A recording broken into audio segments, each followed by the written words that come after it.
오늘 우리 교시 하나님의 말씀 사무엘 하 6장 1절에서 14절까지 말씀입니다. 한 절씩 교독하겠습니다. 다윗이 이스라엘에서 뽑은 무리 3만 명을 다시 모으고 다윗이 일어나 자기와 함께 있는 모든 사람과 더불어 바알레 유다로 가서 거기서 하나님의 궤를 메어 오려 하니 그 궤는 부들 사이에 저장하신 만군의 여호와의 이름으로 불리는 것이라.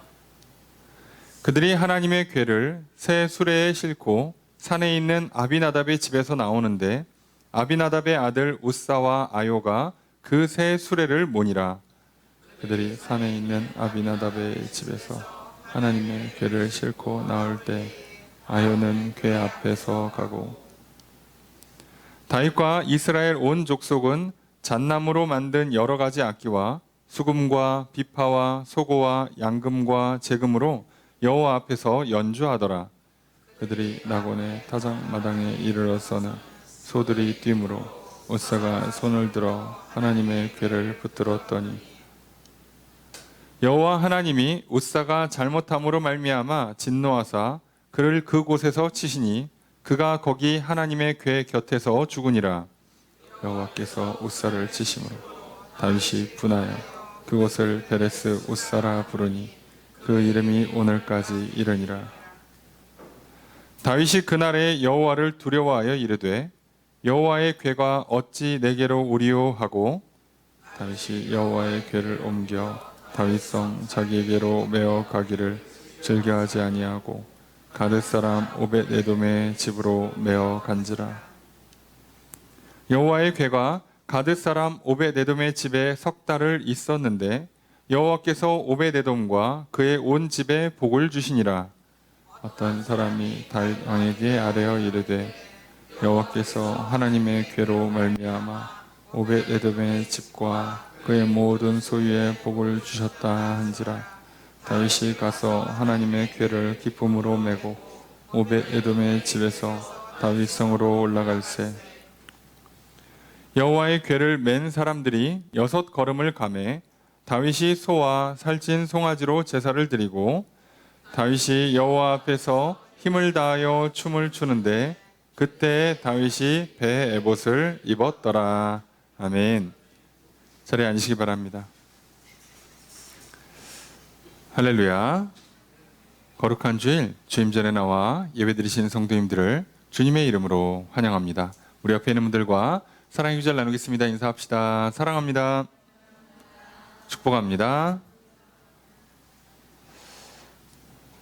이 시간 주 앞에 나와 예배드리시는 성도님들에게 주님의 크신 은혜가 함께 있기를 주의 이름으로 축복합니다. 우리는 주일 낮 예배 시간을 통하여서 사무엘 하 말씀을 살펴보고 있습니다. 다윗이 이스라엘의 왕이 되고 그 왕이 되면서 하는 여러 가지 일들, 과정과 사건들이 기록된 본문이 사무엘 하입니다.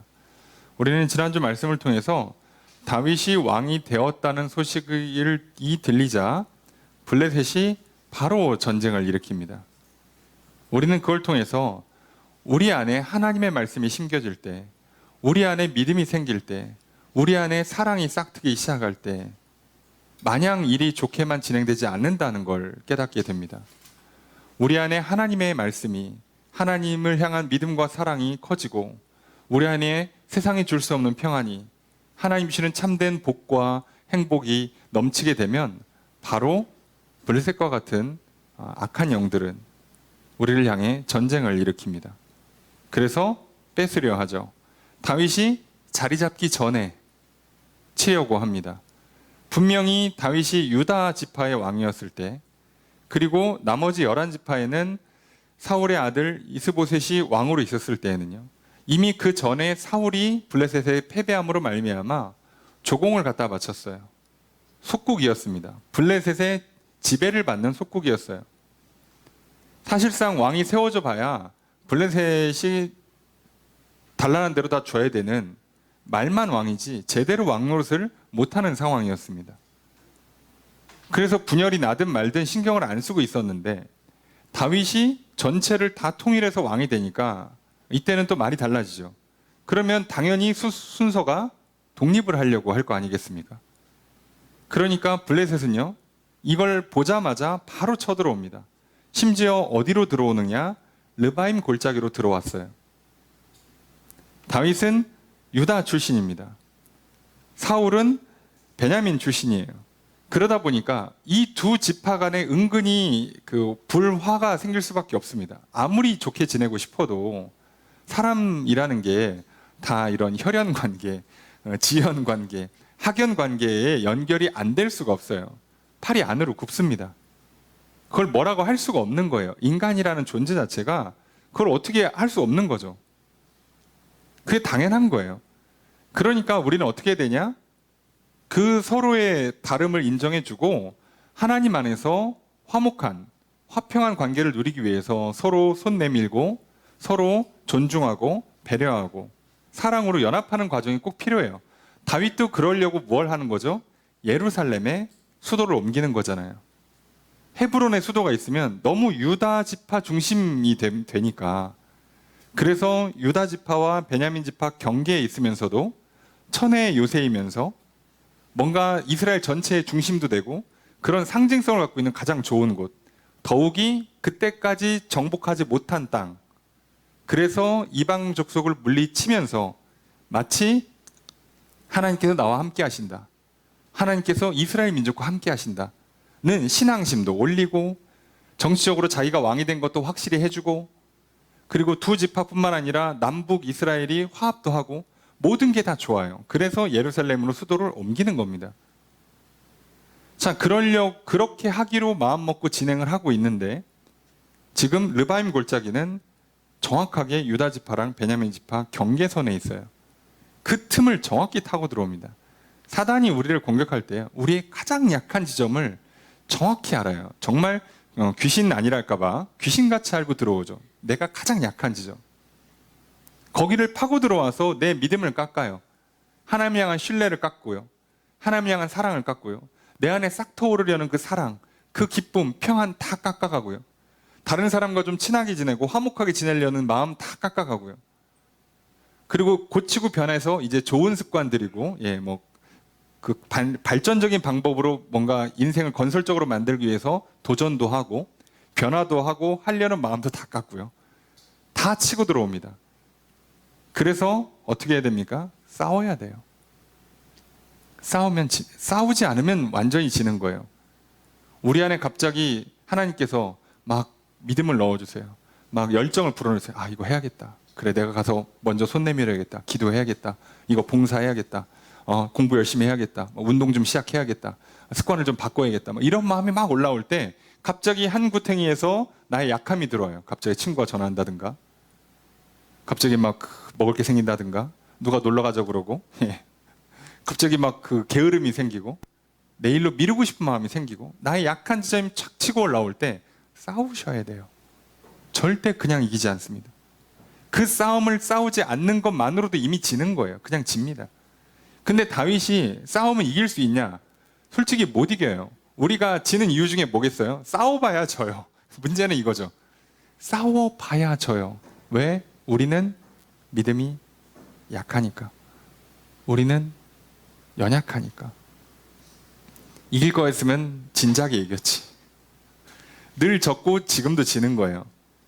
당연히 다윗 혼자서 이 약점을 파고 들어온 이 상황에 블레셋과 싸움을 싸운다는 건 쉽지 않아요. 아무리 다윗이 싸움을 잘하고 전쟁에 능한 장수이면서 다윗 밑에 수많은 훌륭한 장수를 갖고 있어도 블레셋은 결코 만만한 상대가 아닙니다.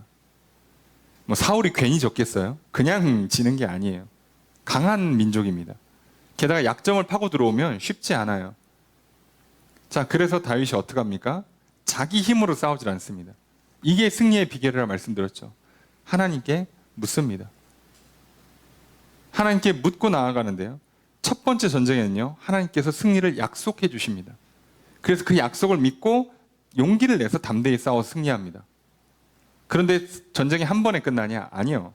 2번, 2차전이 발생하죠. 그때 하나님께 또 묻습니다. 그랬더니 이번에는 어떻게 해요? 명령을 내리세요. 자, 나뭇잎의 발걸음 소리처럼 착착착 하는 소리가 들릴 때까지 기다렸다가 그 소리가 들리면 뒤돌아가서 기습을 해.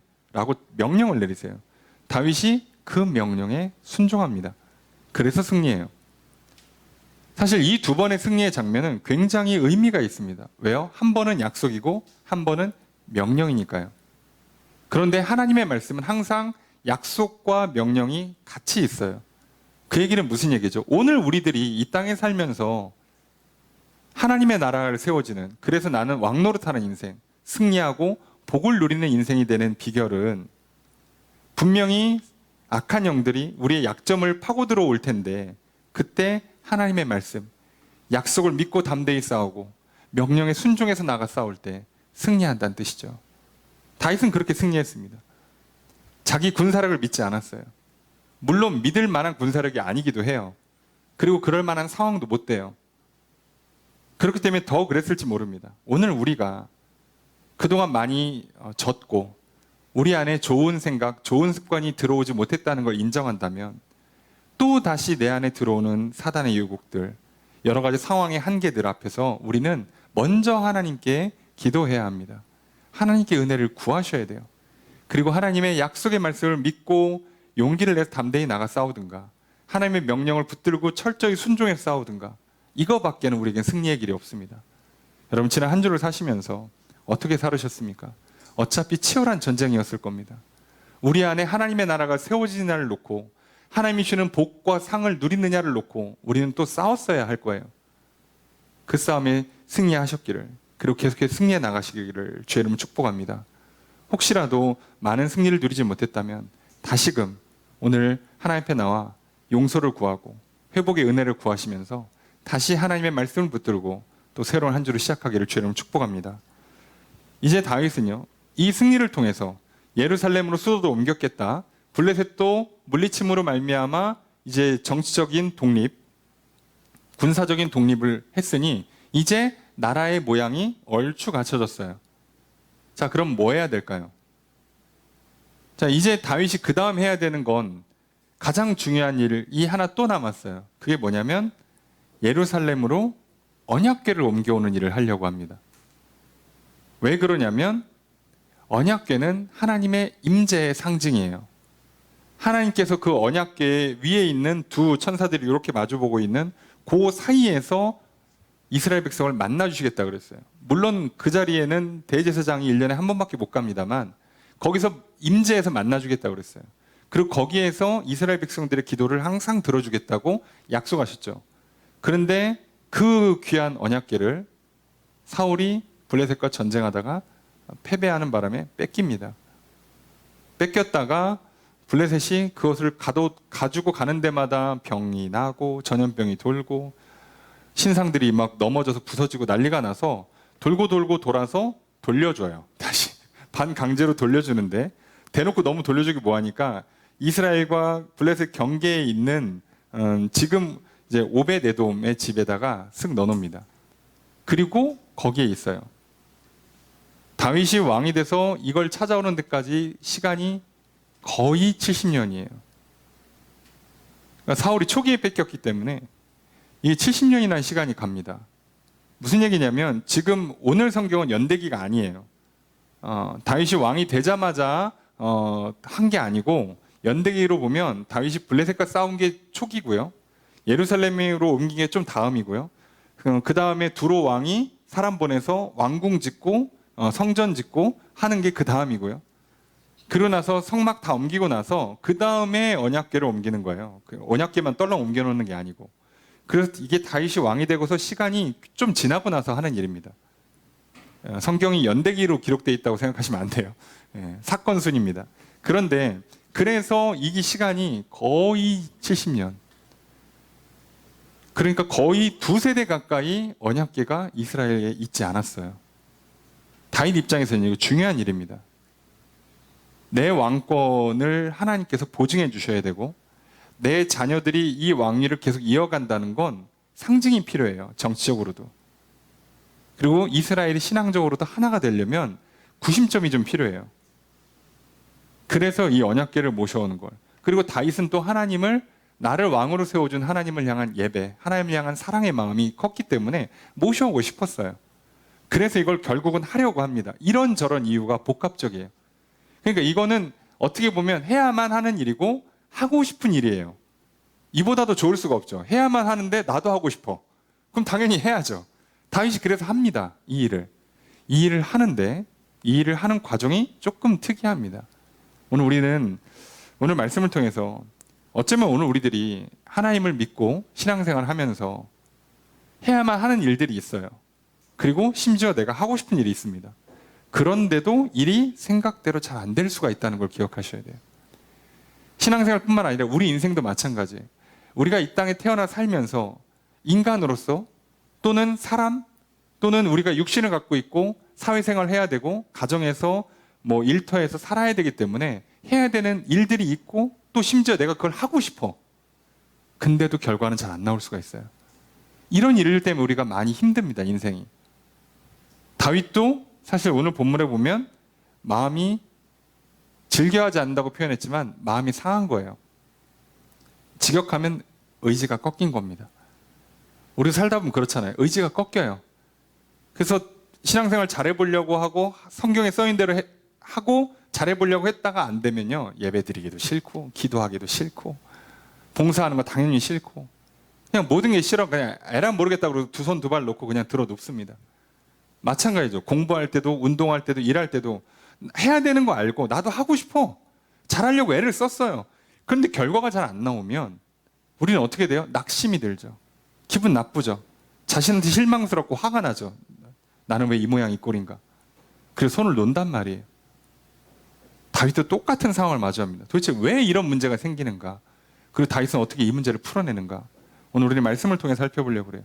그래서 오늘 우리에게 하나님이 진짜 임하시는 언약궤가 임하는 것으로 하나님이 임재가 실제로 임하는 것처럼 오늘 하나님이 내 안에, 내 삶에, 우리의 교회 공동체 안에, 나의 가정과 일터 안에 실제로 오셔서 나를 구원해 주시고 내게 생명을 주시고 복을 주시는 놀라운 은혜가 있기를 주님 축복합니다. 그것을 하다가 우리가 도대체 뭐 때문에 실패하는지, 어디서 문제가 생기는지를 살펴보고요. 우리의 이 실수와 이 실패가 반복되지 않기를, 그리고 다윗처럼 빨리 회복해서 제대로 하나님을 모셔드리고 제대로 왕권을 누리는, 제대로 복받고 살아가는 저 여러분들의 삶이 되기를 주님 축복합니다. 오늘 우리 예배를 기뻐하여 주시고 복 내려주시는 주님의 크신 은혜가 함께 있기를 주의 이름으로 축복합니다. 말씀을 살펴보겠습니다. 1절 말씀 함께 읽습니다. 시작.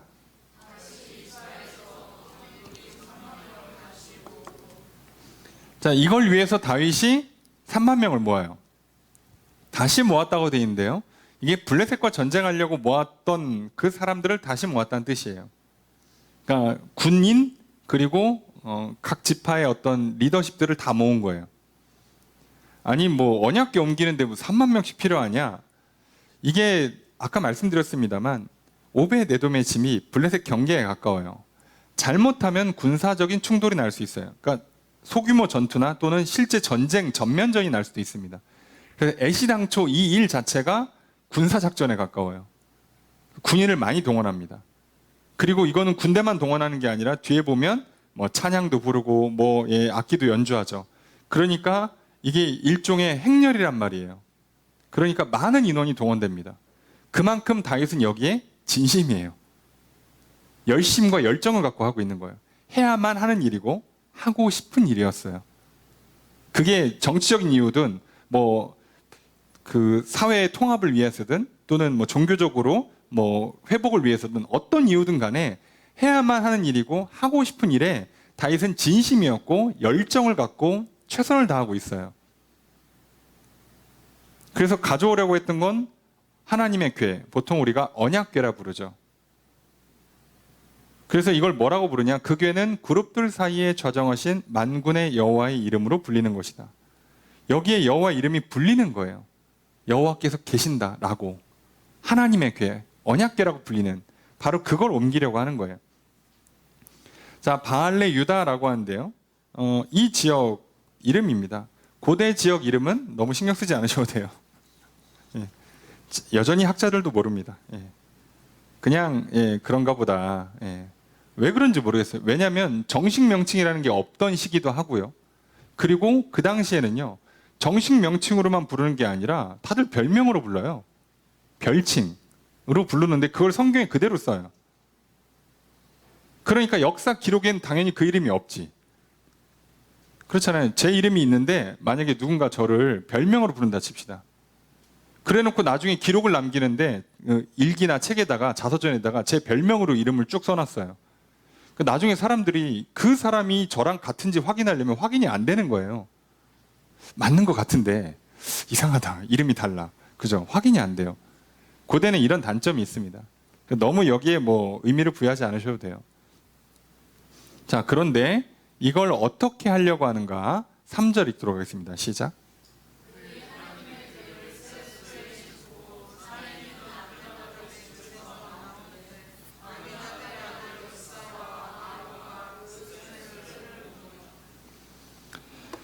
자, 지금 이 하나님의 궤를 옮기는데 어떻게 옮기냐? 사람은 3만 명 동원했죠. 군인, 뭐 찬양 악기팀, 찬양팀, 연주자들 다 동원했죠. 그 다윗이 직접 방문했고요. 그리고 각 지파의 리더십들 다 동원했습니다. 이거는 국가적인 행사예요. 거기에다 이걸 어떻게 하느냐? 수레에 싣고 옮기는데 이걸 위해서 특별히 수레를 새로 제작을 했어요. 근데 왜 수레에 싣고 왔냐라고 생각을 해보면 여러 가지 이유가 있는데 우선 지역이 산이에요. 그러니까 이거 좀 힘들기도 하고 사람이 옮기려면 힘들잖아요. 그러다가 또 이렇게 사람이 이게 6명, 4명 아니면 6명이 드는 건데 이거 들다가 잘못하거나 또 교대하다가 잘못해서 이렇게 넘어지거나 언약기 이렇게 부셔먹고 그러면 안 되잖아. 그러니까 안전하게 수레에다 옮기는 겁니다. 근데 이게 그 당시에는 보편적인 방법이에요. 그리고 잘 생각해 보면 이 장면이 은근히 오늘날 우리가 알고 있는 그렇게 뭐 대회 나가서 뭐 이렇게 올림픽이나 이런 국제 대회 나가서 우승하고 온 그 대표팀들 뭐 큰 공을 세우고 온 사람들 퍼레이드하는 장면이랑 은근히 비슷하다는 걸 알 수 있어요. 자, 예나 지금이나 사람들 마음은 다 생각은 비슷비슷해요. 그러니까 그러면 길 딱 트고 그죠? 예, 거기에 그 차에 오픈카 같은 거 타고 사람들 이렇게 서서 이렇게 손 흔들면 예, 꽃 뿌리고 막 예, 나팔 불고 막 예, 박수 치고 하잖아요. 똑같이 하는 거예요, 지금. 이게 기원전 거의 1000년 전이니까 3000년 전이나 지금이나 사람들이 생각하는 최선의 환영, 최고의 영접하는 방법은 똑같았던 거예요. 그 방법을 씁니다. 이게 잘못됐다가 아니라 지금 최선을 다하고 있다는 거예요. 다윗은 나름 최선을 다해요. 그리고 그 집에 있는 아비나답의 아들이라고 번역되어 있는데요. 벌써 시간이 거의 70년 흘렀기 때문에 아들일 리가 없어요. 그래서 이거는 단어가 아들로도 번역이 되고 자손으로도 번역이 되니까 아마 이 정도면 손자로 보는 게 맞다 같은 얘기를 하죠. 웃사랑 아요 두 사람이 가는데 아요가 앞에 가고 웃사가 뒤에 갑니다. 수레 소가 딱 끌고 수레에 딱 싣고 앞에서 뒤에서 그동안 보관했던 사람들이니까 또 그렇게 하는 게 또 뭔가 이렇게 그림이 좋아요. 원래 그렇게 하는 거죠. 그렇게 해서 옮깁니다. 산에서 옮기는 게 맞죠. 산에서 옮길 때는 그렇게 옮기는 거예요. 자, 이게 뭐 좋고 나쁘고가 아니에요. 잘하는 겁니다. 5절에 보면 다윗이 어떻게 합니까? 이스라엘 온 족속은 다윗과 이스라엘 온 족속은 다윗도 그 자리 함께 하고 있고 이스라엘 온 족속이 나와서 3만 명의 사람이 지금 행렬이고 동네 사람들은 다 나오는 거죠. 기본적으로. 거기에 잣나무로 여러 가지 악기를 만들고 수금, 비파, 소고, 양금, 재금 연주해요. 악기 총동원합니다. 그 당시 쓸 수 있는 악기를 다 갖고 온 거예요. 아, 정말 제대로 화려한 일종의 퍼레이드를 하는 거죠. 그리고 이들이 어디에 도착했냐? 6절 함께 읽도록 하겠습니다. 시작.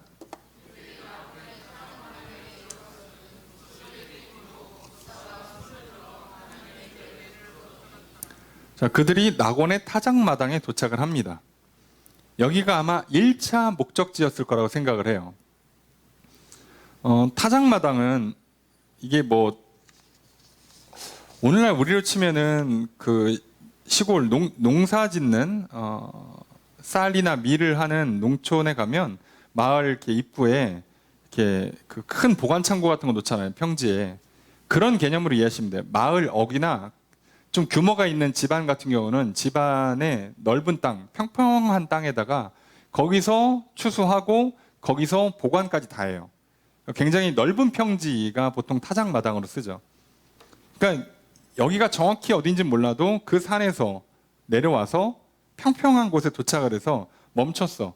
자, 그럼 이제 여기서 뭔가 하려고 했겠죠. 그죠? 설마 쉬었다 가겠어? 우리 평지에 왔으니까 쉬었다 갑시다. 이게 아니라 평지에 왔으니까 여기서 다윗이 무슨 연설을 하든 여기서 뭐 제사를 드리든 여기서 막 갑자기 뭐 이렇게 춤추고 뭐 축제 한번 벌이고 쉬었다 가든 뭔가를 하려고 했을 거예요. 그런데 하나님께서 여기서 소가 날뜁니다. 우리 생각에 하나님 뭔가 마음에 안 드셨으면 그 기왕 소가 미쳐 날뛸 거면 처음 시작부터 그러시지. 거기서 날뛰면 언약궤가 떨어져요. 그러니까 산에서 하면 안 돼. 그러니까 이거는 의미가 있는 거예요. 하나님도 이렇게 하시는데 다 이유가 있어요. 가르쳐 주려는 거죠. 잘못했다는 걸. 자, 그런데 하여간에 이 타작마당에 와서 뭔가 멈추고 정비를 하든 예배를 드리든 쉬었다 가든 뭘 하려고 하는데 그때 소가 갑자기 뛰어요. 저도 뭐 소를 잘하는 건 아닙니다만 소는 아무 이유 없이 막 뛰고 그런 애들은 아니에요. 기본적으로. 말처럼 뭐 놀래서 뛰고 그러지 않습니다. 수레에 싣고 가는 소들이 뭐 날뛰었다 이런 거 보기 쉽지 않거든요. 근데 하나님이 건드려서 뛰게 합니다. 그러니까 놀래가지고 어떤 일이 생기냐? 웃사가 그 언약궤가 떨어질까봐 뒤에 있으니까 언약궤 쪽이 가까이 있으니까 놀래가지고 언약궤를 손을 댑니다. 자, 그랬는데 문제는 그 웃사가 죽어요. 자, 7절 말씀 함께 읽습니다. 시작.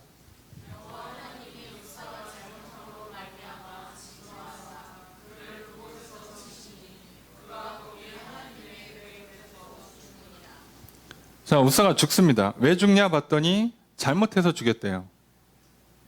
자, 웃사가 언약궤에 손을 댄 게 잘못한 거예요. 언약궤는 사실 아무도 손을 대면 안 돼요. 레위 지파도 사실 언약궤에 직접 손을 못 대고 언약궤에 나무를 걸어서 그리고 어깨에 매는 겁니다. 그것도 아무나 못하고 레위 지파 출신 중에 고핫 자손만, 레위의 세 아들 중에 고핫 자손만 할 수 있어요. 그것도 딱 정해놨습니다. 아무도 못해 그것도. 그런데 여기 그거랑 상관없어 보이는 사람, 그냥 블레셋에 돌려보내는 바람에 반강제적으로 보관하고 있었던 집에 그 손자였던 웃사는 이거에 아무것도 할 수 있는 사람이 아니에요. 그런데 여기서 죽습니다. 자, 우리는 한번 생각해 봐야죠. 그럼 이거 수레는 누가 실었지? 수레 실을 때는 왜 안 죽었지? 자, 이게 지금 명확하지가 않아요. 수레에 어떻게 실었을까? 보통 우리가 생각할 때요, 블레셋도 수레에 실어서 보냈습니다. 이 수레에 실어서 보냈기 때문에 아마 수레에서 수레로는 그냥 옮기지 않았을까라고 생각을 해요. 그러니까 지금 이 실패의 원인, 결국은 잘 오는 것 같다가 갑자기 중간에 일이 틀어지면서 사람이 죽어나가 버리는 문제를 겪는 거죠. 뭐가 잘못했는지도 지금 전혀 모르고 진행하고 있었어요. 그리고 오히려 산을 내려와서 평지에 도착해서 뭐 쉬었다 가든 뭐 예배를 드리든 잔치를 벌이든 하려고 했는데 거기서 문제가 터지는 거예요. 일이 좀 되는 것 같다고 생각을 했는데 이제 좀 한숨 돌리고 다음 단계로 넘어가려고 했는데 오히려 거기서 문제가 터져버리는 거죠. 자, 그래서 다윗이 어떻게 되는가? 8절 읽습니다. 시작.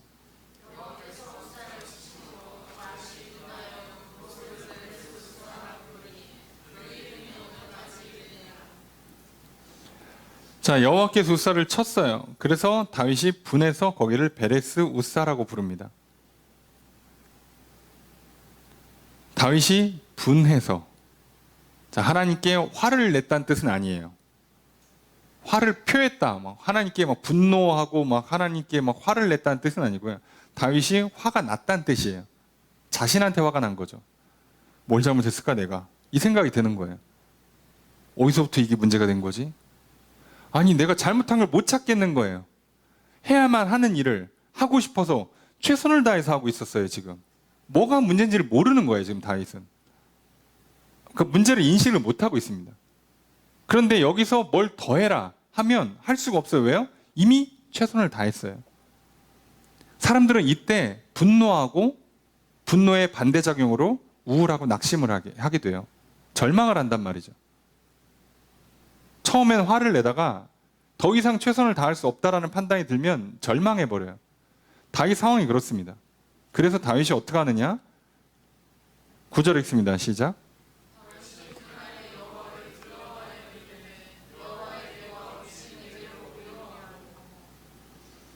그래서 다윗이 여호와를 두려워합니다. 무서운 거죠. 예. 아니, 모셔오는 게 무서운 거예요. 사람이 죽어나가니까. 이런 식으로 왔다가는 몇 명이 죽어야 되는 거야. 오는 과정마다. 뭐 하나 할 때마다 죽어나가다고 생각하면 할 엄두가 안 나는 거죠. 무섭죠. 그리고 여호와의 궤가 어찌 내게로 오리요? 어떻게 내게 올까? 이 생각이 드는 거예요. 그래서 10절 함께 읽습니다. 시작.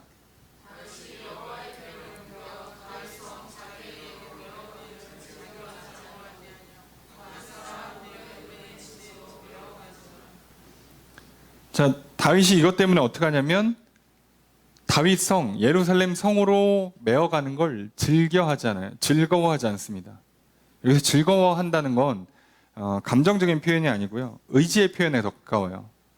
원래 고대에는 의지랑 감정을 통합해서 씁니다. 그냥 마음으로 보죠. 생각과 마음으로만 보니까.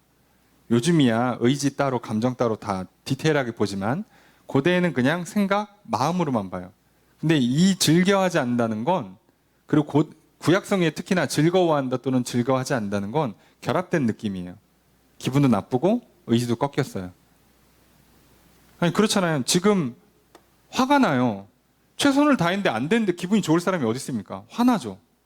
뭘 잘못했는지 모르겠는데 일은 잘 안 됐어. 결과적으로. 하나님 무섭지. 괜히 사람 치고 죽일 것 같고 어떻게 와 이렇게 하면. 그런데다가 이러면 의지가 꺾이죠. 기분이 안 좋죠. 그래서 지금 즐겁지가 않아요. 할 마음이 안 생겼어요. 그래서 어떻게 합니까? 가드 사람 오베데돔의 집에 메어가요. 자, 가드 사람이라고 하는데 여기서 오베데돔은 제사장으로 파악이 됩니다. 나중에 이제 레위 후손들의 족보에 나오는 거 보면, 그러면 이 사람은 집안이 가드라는 뜻이 아니고 가드 지역에서 온 사람이라는 뜻이에요. 그러니까 출신 지역, 혈통이 아니고 그냥 출신 지역이 가드이라는 거예요. 그럼 이 가드가 블레셋 수도가 아니고, 왜 성경에 보면 가드란 이름의 도시가 좀 있어요. 가드, 림몬, 가드, 헤벨 이런 도시들이 있는데 그 도시 출신의 사람 오베데돔, 여기 레위 지파니까 요 사람 집에다가 보관한 것 같아요. 자, 그랬을 가능성이 높아 보이고요. 자, 그래서 여기다 보관합니다. 더 이상 진행을 못 하는 거예요. 자, 우리 여기까지만 보면 오늘 우리가 살면서 부딪히는 삶의 모양이랑 완전히 똑같습니다. 우리도 그렇잖아요. 사람인데 공부해야 되는 거 알아요? 공부해야지. 공부하고 싶어요. 하려고 했는데 성적이 개판이네. 갑자기 막 화가 나죠. 나는 돌대가리인가? 난 집중력이 왜 이 모양이지? 근데 그때부터 이제 별의별 화가 다 나죠. 부모님 왜 나한테 이런 머리를 줬을까부터 시작해가지고, 뭐 저기 책상이 별로네, 학원을 안 보내줬네, 과외를 못 받아서 그런 거네, 저기 뭐 학교가 후졌네, 뭐 동네 분위기가 안 좋네, 별의별 핑계가 다 오면서 분노가 생기는 거예요. 왜? 딴에는 최선을 다했으니까. 딴에는. 근데 그걸 계속 하려고 해보니까 더 엄두가 안 나요. 이거를 앞으로 초등학교 6년, 중학교 3년, 고등학교 3년 하고 대학 가서 4년 또 하고 웬만하면 대학원 가면 2년, 3년 더 하고, 그리고 졸업해서 취업하고도 공부를 또 해야 되는데 매년 시험이 있을 가능성이 높대. 죽을 때까지 공부하라고? 지금 열심히 해봤는데 내가 지금 중학생이고 고등학생이고 대학생인데 열심히 해봤는데 이거밖에 안 돼. 실패했어. 성적이 더 이상 오르질 않아. 여기까지인가? 이 마음이 드는 거예요. 그죠? 그러니까 사는 게 무섭죠, 갑자기. 공부하는 게 무서워지기 시작하는 거예요. 저 머리 좋고 집안 좋고 상황 환경이 좋은 애들이랑 내가 어떻게 경쟁하지? 이 생각이 절로 들잖아요. 그러니까 의지가 딱 꺾여요. 기분이 나빠요. 내 머리를 봐도 기분이 나쁘고 내 얼굴을 봐도 기분이 나쁘고 성적표 보면 기분이 더 나쁘고 책 보고 책상 보면 기분이 더 나쁘고, 예. 아니 그런 거 의지가 꺾였으니까 절망하고 낙심이 되니까요. 근데 이게 공부만 그렇습니까? 운동할 때 마찬가지 아니에요? 남들은 막 3개월밖에 안 되는데 막 날라다녀. 근데 나는 아직 자세도 안 나와. 오히려 하다가 심지어 다쳐. 아니 내가 분명히 건강하려고 운동했는데 난 다쳐서 오네. 이게 뭐지? 야 나는 운동신경이 없나? 야 나는 쟤보다 훨씬 열심히 했는데 쟤는 하루에 1시간밖에 안 하는데 나는 2시간씩 했는데 쟤는 막 쭉쭉쭉 막 실력이 나오고 자세가 잘 잡히고 막 근육도 잘 생기고 막 몸매도 막 잘 나오는데 나는 다쳐. 예, 부상당해 갑자기. 아 그러니까 운동이 무섭죠.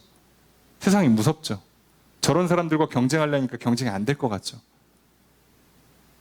이게 일할 때도 마찬가지 아닙니까? 사업해보세요. 더 무섭지. 사업 망한다고 생각해보세요. 이거 다음에 또 망한다고 생각하면 더 이상 하고 싶지 않죠. 한 번은 그래 인생에서 한 번 망할 수 있지. 실패할 수 있어. 근데 나는 지금 최선을 다했단 말이야. 근데 이걸 또 하라고? 안 될 것 같은데. 쟤는 대충 해도 막 잘 되고, 예? 쟤는 막 갑자기 막 운이 좋고, 막 시기가 딱 맞아갖고 막 그 기회가 열리는데, 나는 죽으라고 해도 안 되는데. 그렇잖아요. 여러분, 이게 사람 사는 게 똑같습니다. 여러분, 일이 잘 안 풀린 사람들은요, 열정이 잘 안 생겨요. 이게 참 신기하죠. 이게 일 중독이라고도 그러고, 예, 또는 성취에 대한 그 경험을 하는 것도 중요하고, 또는 커리어 하이라고 그래서 정점을 찍으면요, 능력치가 끝없이 나와요. 잠재력이 폭발합니다. 왜요? 되니까. 그래서 공부시킬 때 방법 중에 하나가 뭐냐면, 국영수를 향한 아이의 의지가 없거든, 지금. 나는 돌대가리인가 봐요. 이러고 있는 애한테 어떻게 시키냐면, 음악, 미술, 체육을 100점 맞게 하는 거예요. 거 봐, 너도 100점 맞을 수 있어. 그러니까 영어도 할 수 있는 거야. 수학도 할 수 있는 거야. 이렇게 해야 돼요. 애 의지 자체가 꺾여 있기 때문에 살면서 100점을 맞은 적이 없어. 저는 안 될 것 같아요. 할 때 작은 성공을 주는 거예요. 할 수 있다를 주기 위해서. 그런 방법까지 써야 돼요, 인간은. 그 정도로 한번 사람이 꺾이면 쉽지 않습니다. 그래서 뭐든지 그렇잖아요. 운동을 해도 그렇고 공부를 해도 그렇고 사업을 해도 일을 해도 초반에 많이 승부를 보라고 하는 이유 중에 하나도 그거예요. 꺾여. 버틸 재간이 없는 거예요. 다윗도 그래서 실수 많이 했죠. 다윗이 지금 사울로부터 도피만 10년을 했어요. 그러니까 힘들잖아. 그러니까 이걸 빨리 끊고 싶어서 인간적인 방법을 취하면 하나님께서 혼내키는 거예요. 그거 아니야. 자, 그런데 다윗이요. 여러분, 우리가 생각하는 것처럼 믿음 천재, 신앙 천재 같죠? 안 그래요.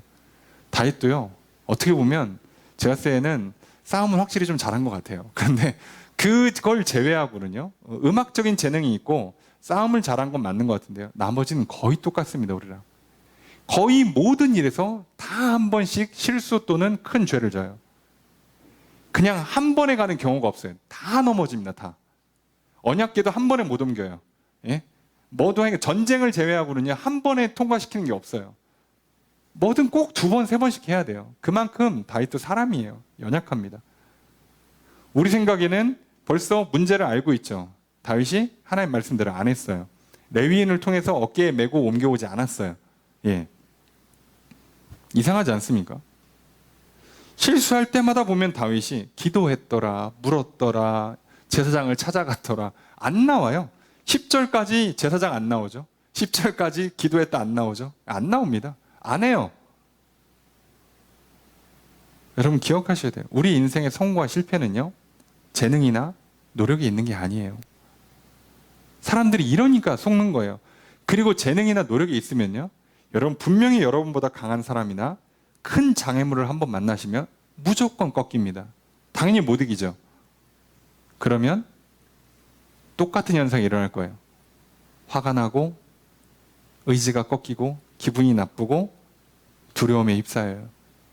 그럼 우리 인생 어떻게 삽니까? 앞으로 살 날이 창창한데 그 일에 내가 지금 앞으로 공부를 할 게 얼만큼이고 운동을 얼마나 해야 되고, 예? 식단 관리해야 되고 사람 만나야 되고 일해야 되고 사업해야 되는데 그게 무서우면, 그게 하기 싫어지면 어떻게 사냐고 인생을. 생각해 보세요. 내가 평생 같이 해야 되는 배우자, 자녀, 뭐 또는 오랫동안 만나야 되는 동료. 그렇잖아요. 평생 동안 내가 식사하는 문제, 운동하는 문제, 건강관리하는 거 평생을 해야 되잖아요. 근데 그게 무서워지면, 그게 싫어지면, 미워지면 어떻게 사냐고. 안 살 거예요? 뭐 배우자 마음에 안 들면 각방 쓰면 되지. 자식들 빨리 독립시키고 그냥 나 혼자 시골 가서 조용히 살란다. 무슨 뭐 식단 관리를 해. 대충 약 먹고 말지. 됩니까 그게? 안 되잖아요. 오늘 우리는 다윗이 무슨 실수를 한지를 알고 있어요. 여러분, 인생의 성공은요, 최선, 노력, 재능, 열심, 열정에 달려있지 않습니다. 세상은 그럴지 몰라요. 하지만 하나님의 나라는 그렇게 되지 않습니다. 하나님이 주시는 생명은, 하나님이 주시는 복은 그렇게 오지 않아요. 하나님이 주시는 평안은, 행복은, 만족은 절대 그런 걸로 오지 않습니다. 재능이고 노력이고 열정으로 오지 않는다고요. 오히려 그렇게 하면 이렇게 반대로 사람이 죽어나가는 사망이 오고요, 두려움이 오고요, 낙심이 오고, 그럴 수밖에 없는 게 우리 인생이에요. 자, 그래서 멈추는데 다윗이 여기서 멈출 사람이 아니죠. 자, 그 3개월 정도 시간이 흐르는 동안에 다윗은요, 실패에 대한 나름 연구를 해요. 그래서 3개월 뒤에 다시 시작할 때는 제대로 합니다. 그 사이에 뭔가 했다는 얘기죠. 자, 그런데 이걸 다시 시작할 수 있는 일이 어떻게 생기냐? 11절 함께 읽습니다. 시작.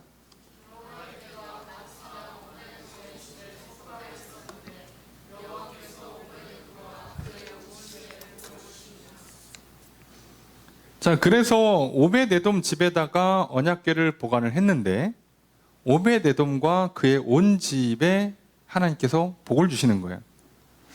무슨 복을 줬을까? 우리가 생각할 때는 그냥 뭐 이 사람들 이렇게 건강하고 물질적으로 풍성함을 누리고 했나 보다. 그럴 수 있죠. 그런데 성경에 뭐라고 써 있냐? 역대상 26장 4절 5절에 오벳에돔이 나와요. 거기에 뭐라고 써 있냐? 오벳에돔의 아들들은 맏아들 스마야와 둘째 여호사밧과 셋째 요아와 넷째 사갈과 다섯째 느다넬과 여섯째 암미엘과 일곱째 이사갈과 여덟째 부울레디니 이는 하나님이 오벳에돔에게 복을 주셨습니다. 성경에 써 있어요. 복을 주셔서 자녀를 아들만 8을 낳은 거예요. 복을 주셔서 이렇게 됐다는 거예요. 그러면 여기 복을 받았다는 내용이 직결을 내는 건 자녀를 많이 낳았다는 뜻이에요. 자, 그런데 여기서 끝이 아니라 역대상 26장 8절에 보면 뭐라고 써 있냐? 이는 다 오벳에돔의 자손이라 그가 그의 아들들과 그의 형제들은 다 능력이 있어 그 직무를 잘하는 자니 오벳에돔에게서 난 자가 62명이며 아들 손자에서 62명인데 뭐라고 써 있냐? 다 능력이 출중하고 일을 잘했대요. 자, 그러니까 하나님이 복을 주니까 이 집에 어떤 일이 생긴 거예요? 이 집안에 자녀가 많이 낳고 그리고 자녀들이 일을 잘해요. 그러니까 이 당시에 제일 중요한 게 그거잖아요. 이 당시에는 복의 기준이 자녀를 많이 낳고 이들이 농사를 하든 뭐 목축업을 하든 또는 특별 업무를 하든 그 일을 잘하는 게 제일 집안을 성공시키는 거예요. 오늘날 우리들은요, 그냥 다 하고 결론이 그냥 돈 많이 벌면 돼요. 뭐 이렇게 표현해서 좀 그렇지만 건강하고 마음 편하고 화목하고 그거에 대한 기반을 돈으로 받단 말이에요. 이 당시에는 그 기반이 자녀가 많아야 돼요. 농사 짓든 목축을 하든 일을 하려든 이 당시에는 우선 사람이 있어야 돼요. 그리고 그 사람들이 일을 잘할 수 있는 능력이 있는 사람들이어야지. 그러니까 하나님이 그렇게 복을 주셨단 말이죠. 제대로 복을 주셨어요. 그리고 그 이야기를 다윗이 듣는 겁니다. 3개월 만에 들었어요. 그러면 다윗이 요 3개월 사이에 뭘 들었겠어요? 3개월 사이에 뭐 돈이 얼마나 벌었으면 소문이 났겠어요? 아니겠죠. 3개월 사이에 아마 그 집의 자녀들 중에 자녀 손들이 누구 아마 쭉쭉쭉쭉 임신 소식이 들렸을 거예요. 또는 바로 출산을 하든가. 그 소식을 들으니까 사람들이 다윗한테 가서 여호와께서 오벳에돔의 집에 복을 주십니다. 왜요? 우사는 죽었는데 지금 뭔가 안 될 거라고 망할 거라고 생각하고 있었는데 여호와의 궤가 들어온 집이 잘 되고 있어요. 그럼 다윗은 뭐라고 생각하는 거예요? 여호와께서 나를 미워하시는 게 아니고 나를 죽이려고 하시는 게 아니라 여호와를 모셔드리는 방법이 잘못된 거구나. 다시 깨닫는 거예요. 내가 잘못한 거구나. 왜요? 사람은요, 해야 하는 일을 하려고 했을 때는요, 잘못한다는 생각을 잘 안 해요. 당연한 겁니다. 학생이 공부해야 되고 내가 공부를 하려고 하잖아요. 그러면 뭐라도 할 거 아니야. 수업을 듣든 인강을 듣든 학원을 가든 과외를 하죠. 그러는 중에 내가 뭘 잘못하고 있다는 생각을 잘 못해요. 잘하고 있다고 착각합니다. 그랬는데 나는 그러니까 잘하고 있어. 최선을 다했어. 했는데 성적이 안 오르니까 화도 나고 무섭고 낙심과 절망과 의지가 꺾이는 거예요. 그런데 깨닫는 거예요. 야, 누군가 다르게 했더니 성적이 오르더래. 내가 지금 공부하는 방법이 잘못된 거구나. 내가 건강관리에 지금 잘못했구나. 내가 지금 문제가 있었던 거구나. 내가 머리가 나쁜 게 아니고 뭔가 다른 문제가 있어서 그랬던 거구나. 하나님이 날 미워해서 인생을 망치는 게 아니라 내가 지금 하나님을 잘못 모셔드렸구나. 이걸 다윗이 깨달아요. 자, 그래서 어떻게 하느냐? 12절 함께 읽습니다. 시작.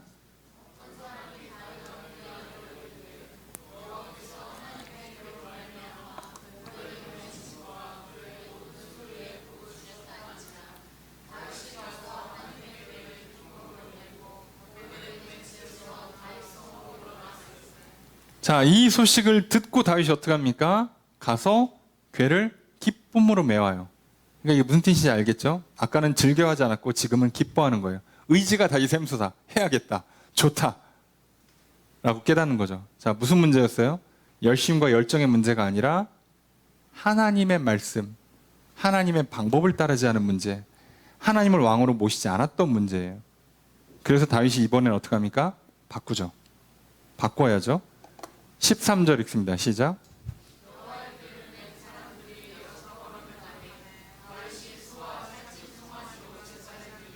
14절까지 읽습니다.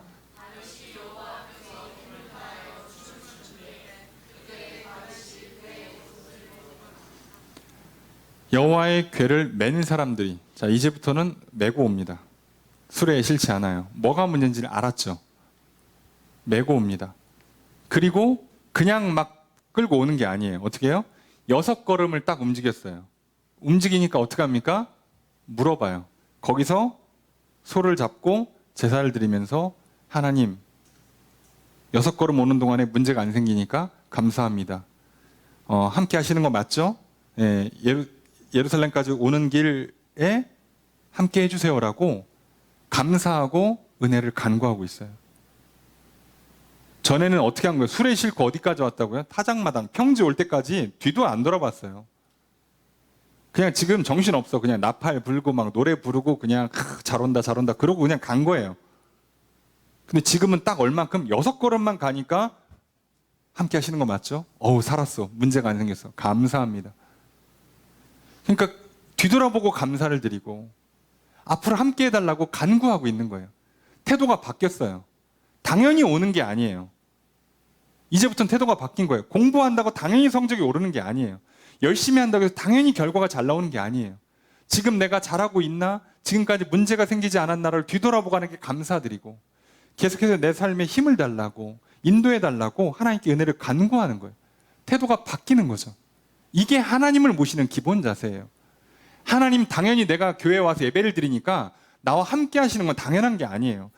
내 죄를 막 용서해주고 나한테 막 미친 듯이 복을 내려주는 게 당연한 게 아니에요.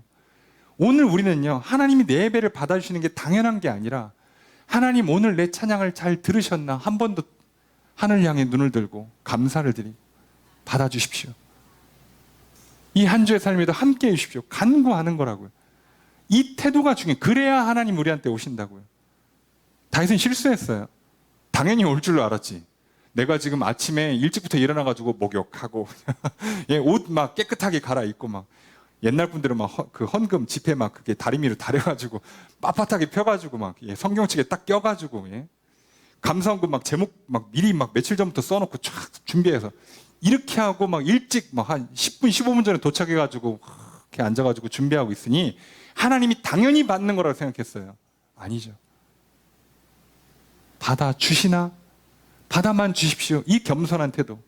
받아주시면 너무 감사하고 받아주시고 이제 기뻐하셔서 내게 복을 내려주십시오. 이 마음으로 다윗이 지금 하고 있어요. 그러니까 다윗이 어떻게 하는가? 14절 보니까 여호와 앞에서 힘을 다해서 춤을 춰요. 예배를 대충 드리는 게 아니에요. 그리고 여기서 어떻게 하느냐? 다윗이 배 에봇을 입었더라. 그냥 배로 된 겉옷이에요. 겉옷. 이걸 왜 썼냐면 아무래도 처음 옮겼을 때에는요, 왕복을 입고 갔을 확률이 매우 높습니다. 안 써놨지만 설마 다윗이 그때도 배우시고 지금도 배우시면 이걸 썼을까? 안 쓰죠, 성경은. 그러면 그때는 분명히 왕복 입고 맨 앞에서 내가 왕이고 하나님 나랑 함께 하시고 내가 지금 이렇게 잘하고 있으니까 하나님도 기뻐하시는 것 같고 일이 잘 될 겁니다. 여러분들 하나님 이스라엘 잘 될 겁니다. 마치 이러고 있는데 하나님 그거 아니라는 거예요. 당연한 거 아니에요. 여러분 우리가 한 주 동안 잘 먹고 잘 자고 운동 열심히 하고 일 열심히 했으니까 당연히 오늘 건강하게 살아있는 것 같습니까? 내가 어제 일 열심히 했으니까 당연히 안 잘려요? 회사에서? 사업이 무조건 잘 됩니까? 아니라니까요. 뒤돌아보시고 하나님께서 내 삶에 생명을 주셨고 복을 주셨고 결과물이 나오고 계셨으면 우리는 감사해야 되는 거예요. 그냥 되는 게 아니라고요. 절대 그냥 되지 않습니다. 그리고 우리는 앞을 향해서 나아갈 때 하나님 나와 함께 해달라고 간구해야 되는 거예요. 그래서 다윗이 힘을 다해서 춤을 추고 찬양합니다. 그리고 다윗이 이때 요 날을 위해서 시를 총 3개를 씁니다. 시만 총 3개를 써요. 그 중에 제일 유명한 게 24편, 10편 24편이에요. 이거 할 때 부르면서 왔던 찬양이에요. 이거 하려고 시를 3개나 짓고요. 그리고 이 시를 노래를 부르고 춤추면서 들어와요. 10편 24편의 후렴구가 우리가 많이 알고 있어요. 7절, 8절, 9절, 10절이 후렴구인데 7절, 8절과 9절, 10절이 반복되는 거죠. 그래서 9절, 10절만 읽어드리겠습니다. 문들아 너희 머리를 들지어다. 영원한 문들아 들릴지어다. 영광의 왕이 들어가시리로다. 영광의 왕이 누구시냐? 만군의 여호와께서 곧 영광의 왕이시로다. 자기가 왕이 아니라는 거예요. 여호와께서 왕이라는 거예요. 여호와께서 나를 왕으로 세워줬다는 거예요.